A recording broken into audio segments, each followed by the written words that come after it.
maliwanag ang buwan. Wala sa likod, wala sa harap. Pagbilang kong 3, nakaluto na ako. Princess anak, nakaluto ka na ba? Hindi pa punay, hindi pa luto yung kanin natin. Bilisan mo naman dyan magluto. Kanina pa ako gutom eh. Opo, malapit na po to. Konting halo na lang. Pagtapos mo naman magluto, mag-igib ka ng tubig para makaligo na ako. Ano ba yan, Bebang? Ang dami mong utos. Pagod na nga ako dito eh. Nagreklamo ka ba, Princess? Diba? Maglalaro nga tayo ng baybahayan. Ako yung nanay at ikaw naman yung anak ko. Eh kasi, lagi mo akong inutusan eh. Magpalit na lang kaya tayo. Ako yung nanay mo. Hindi naman sa'yo bagay, Princess, yung nanay eh. Kasi, wala kang ngipin. Kaya dapat, ikaw yung anak. Ano ba yan? Tingnan mo nga, malaki na yung tiyan ko. Tapos malapit na akong manganak, kaya bagay sa akin yung nanay-nanay. O sige na, papayag na ako. Ikaw na yung nanay, Bebang. Basta, bibigyan mo ako mamayang pera pambiling pagkain, ha? Sige, ano, Princess? Luto na ba yung ulam natin? Opo, Nay, luto na po to. Magsasandok na lang po ako ng pagkain natin. Princess! Princess! Hala! Umuulan na! Mabuti na lang, nagawa ko ng bangkang papel. Ayayin ko si Mateo. Sabi ko maglaro kami.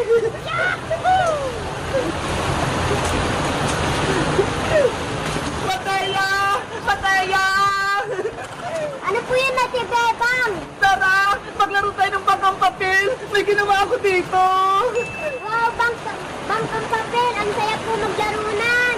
Eto, Mateo, sa'yo ha. Kulay red. Sa akin naman itong kulay violet. Tara na po, Ate Bebang. Doon po madami tubig. Okay. 1, 2, 3, go! Ito na! Naumay sa akin! Hala, nag-stop! Sige, Ate Bebang. Ayan! Ang bilis ng akin! Ayan o! Sayang bagal! Hala! Naunahan mo na ako!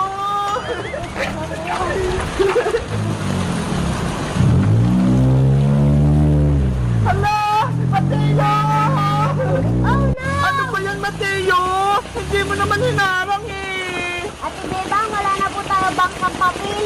Kaya nga eh! Hindi mo kasi inawat! Ay, alam ko na! Kung chinelas na lang natin!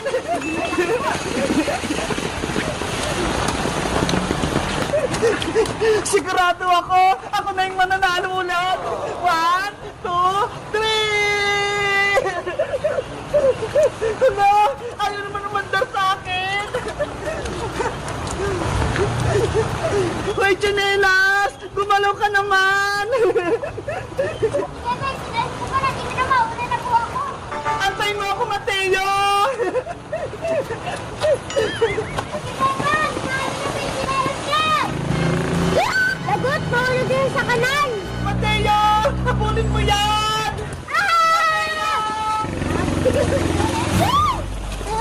Di ko naabutan sinelas ko. Naku!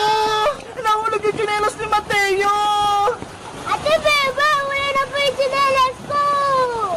Paano na yun, Mateo? Napunta na sa may sapa! Hindi ko na siya makita! Wala na yung chinelas mo! Masalanan mo po to, Ate Bebang. Naglaro po kasi tayo ng bangka-bangka. Hindi ko naman alam na maanod yung chinelas mo eh! Palitan mo po yung sinelas ko po, Ate Bebang. Bili ka po ng bago. Wala akong pera, Mateo! Kala ka po dyan sa napupukuta ka naman. Mateo! Wag! Guys, isusumbong daw ako ni Mateo dahil nagulog yung chinelas niya. Anong gagawin ko? Mag-comment lang kayo. Bye-bye! Princess! Bilis! Umuwi na tayo! Malapit na tayo sa bahay! Sakit lang naman, Bebang! Mabigat tong karga ko! Ano ba kasi yung dala-dala mo? Gulay! Tangkay ng gabi! Pasalubong ko kay nanay! Grabe naman yung pasalubong mo! Puno ng gabi! Panigurado, matutuwa sa inyo sa...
Aling sitang, si Bebang, bumili ng kape, nasa pak!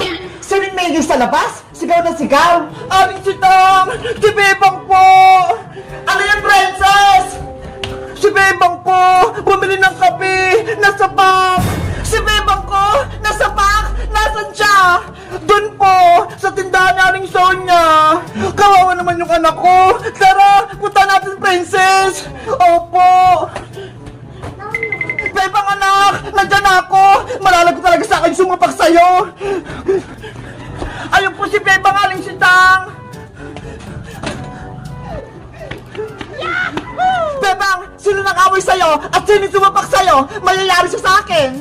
Ano po, Nay? Wala naman po nang-away sa akin eh! Sabi sa akin ni Princess, nasapak ka daw! Ano pa kasing sinabi mo, Princess? Hay nako, Aling Sitang, hindi naman po kayo nakikinig eh. Ang sabi ko po, si Bebang bumili ng kape ng nasapak. Ayun po, hawak niya yung kapeng nasapak na binili niya. Di ba po, Nay? Pinabili niyo po ako ng kape, nakapak. Ito po ho yung binili ko. Fake news naman to si Princess. Akala ko, meron ng masamang nangyari kay Bebang. Yun pala, wala. Hindi niyo lang po kasi naintindihan yung sinabi ko, Aling Sitang. Ikaw talagang Princess, pinareviews mo pa si Nanay. Akin na nga yung kape ko, Bebang. Eto po, Nay. Kaping nakapak pala, akala ko nasapak. Bebang, nasa na pala yung sisiw ko, yung pinaalaga ko sa'yo. Princess, may masama akong balita. Yung mga sisiw natin, wala na sila. Ano? Bakit? Pagising ko kaninang umaga, tumigas na yung mga sisiw eh. Hindi na sila humihinga. Nasaan yung sisiw ko, Bebang? Gusto ko makita. Nandun sila sa harap ng bahay. Nakalagay na sila sa lalagyan. Sisiw ko, nasaan ka na? Princess! Sisiw! Mabuhay ka! Mahal na mahal kita! Sorry, Princess, kung pati yung sisiw mo namatay. Kasalanan mo to, Bebang. Pinabayaan mo sila. Hindi mo sila inalagaan ng mabuti. Kaya yung sisiw ko namatay. Siguro, hinabol sila ng pusa kagabi. Pati pa nga yung green at red kong sisiw eh, nawala. Baka kinain sila ng pusa. Paano yan? Wala na akong sisiw. Wala na akong alaga.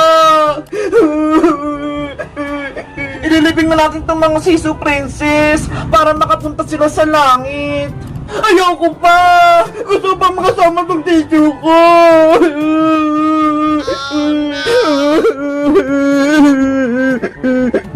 Guys, kayo rin ba namatay ng alagang sisiw? Anong ginawa nyo? Nilibing nyo ba sila? Mag-comment lang kayo. Bye-bye!